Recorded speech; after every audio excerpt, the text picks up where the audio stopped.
अनेक लहान आणि मध्यम व्यवसायांसमोर एक मोठं आव्हान असतं, ते म्हणजे केवळ हिशोब ठेवण्याच्या पलीकडे जाऊन खऱ्या अर्थाने आर्थिक स्पष्टता आणि नियंत्रण मिळवणं. तर आज आपण याच विषयावर जरा खोलात जाऊन बोलणार आहोत. एक प्रश्न प्रामाणिकपणे स्वतःला विचारायला हवा. आपला व्यवसाय आपण चालवतोय की तोच आपल्याला चालवतोय? कारण अनेकदा काय होतं, रोजच्या कामांमध्ये उद्योजक इतके अडकून जातात की व्यवसायावरचं नियंत्रणच सुटून जातं. चला या दोन पद्धतींमधला फरक बघूया. एका बाजूला आहे ती नेहमीची जुनी पद्धत, जिथे सगळा डेटा विखुरलेला असतो, कंप्लायन्सचे टेन्शन असतं आणि निर्णय पण अंदाजेच घेतले जातात. आणि दुसऱ्या बाजूला काय आहे, एक स्मार्ट सिस्टीम आधारित दृष्टिकोन, जिथे मिळते संरचित माहिती, प्रक्रिया नियंत्रणात असतात आणि प्रत्येक निर्णय हा धोरणात्मक असतो. तर हा बदल घडवून आणण्यासाठी सुरुवात कुठून करायची? अर्थात एका मजबूत आर्थिक पायाभरणीने. कारण कोणत्याही मोठ्या इमारतीसाठी पाया पक्का असावा लागतो. तसंच व्यवसायाचं आहे. सर्व आर्थिक घडामोडींसाठी एक ठोस आधार तयार करणं हे सगळ्यात पहिलं आणि महत्त्वाचं काम आहे. आणि हा आहे तो नकाशा. हे आहे व्हर्च्युअल CFOचं प्लेबुक. या एका चित्रात संपूर्ण प्रवास दिसतोय. सिस्टीम आधी, मग धोरण, या तत्वापासून ते थेट माहितीच्या आधारे मोठे निर्णय घेण्यापर्यंतचा. आणि यातलं पहिलं आणि सगळ्यात महत्त्वाचं तत्व म्हणजे सिस्टीम आधी मग धोरण. हे इतकं महत्त्वाचं काय? कारण विचार करा, जर आपल्याकडे अचूक डेटा देणारी विश्वासार्ह सिस्टीमच नसेल, तर कितीही चांगली व्यावसायिक धोरणं आखा, ते यशस्वी होणार नाहीत. हे अगदी कमकुवत पायावर मोठी इमारत बांधण्यासारखं आहे. बरं, मग हा पाया तयार करायचा कसा? घाबरू नका. यासाठी फक्त 3 सोप्या पण अत्यंत महत्त्वाच्या पायऱ्या आहेत. पहिली, चार्ट ऑफ अकाउंट्सची व्यवस्थित रचना करणं. दुसरी, GSTची सगळी प्रक्रिया ऑटोमेट करणं. आणि तिसरी, आपली सगळी बँक खाती थेट सिस्टमशी रिअल टाईममध्ये जोडून टाकणं. आता चार्ट ऑफ अकाउंट्स म्हणजे नेमकं काय, असा प्रश्न पडला असेल. अगदी सोपं आहे. समजा ही आपल्या व्यवसायाच्या सगळ्या आर्थिक व्यवहारांची एक डिटेल्ड इंडेक्स आहे. यामुळे काय होतं की प्रत्येक रुपया कुठे गेला आणि कुठून आला याची अगदी अचूक नोंद राहते. GST हे नाव ऐकलं की अनेक MSME मालकांच्या कपाळावर आठ्या येतात, नाही का? पण विचार करा, जर एखाद चांगल्या सिस्टममुळे हा सगळा गोंधळ नियंत्रणात आला तर इन्व्हॉइसिंग ऑटोमॅटिक होईल, रिटर्न भरायची तयारी सहज होईल आणि GSTR 2B सोबत जुळवणी झाल्यामुळे क्रेडिट्स पण अचूक मिळतील. म्हणजे शेवटच्या क्षणाचा तो ताण आणि दंड दोन्ही गायब. रोज सकाळी उठल्यावर व्यवसायात नक्की किती पैसे आहेत हे माहिती असणं किती महत्त्वाचं आहे. जेव्हा बँक खाती सिस्टमशी जोडलेली असतात तेव्हा हे शक्य होतं.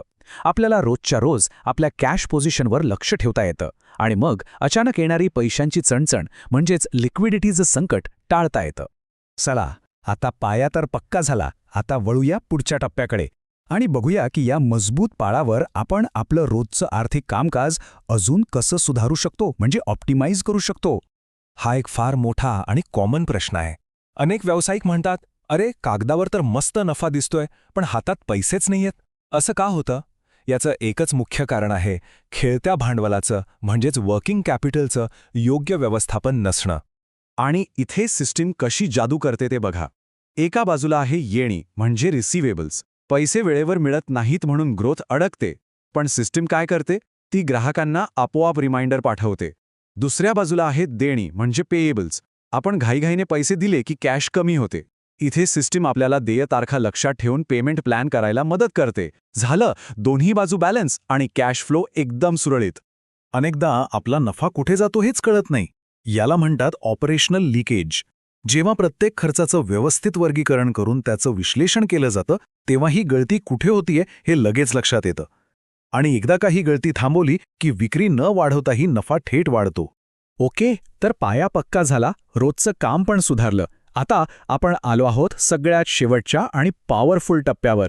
इथे आपण बघणार आहोत की हीच सिस्टम आपल्या व्यवसायाला वेगाने पुढे नेण्यासाठी एक शक्तिशाली साधन कशी बनते.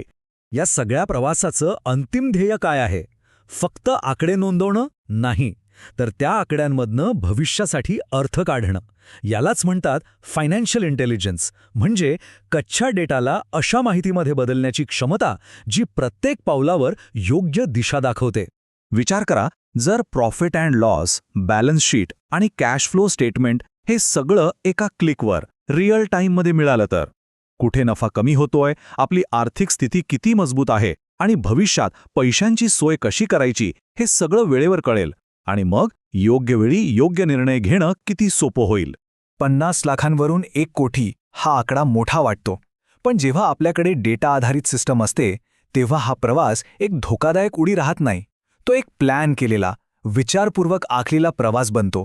प्रत्येक टप्पा माहिती असतो. जेव्हा आपल्या हातात अचूक डेटा असतो तेव्हा काय काय शक्य होतं?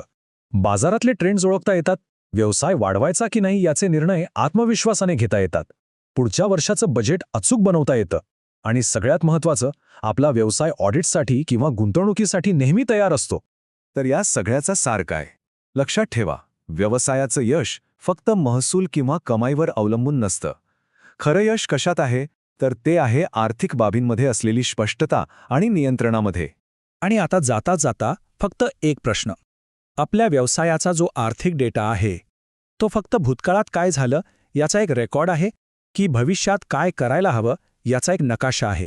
यावर नक्कीच विचार करा.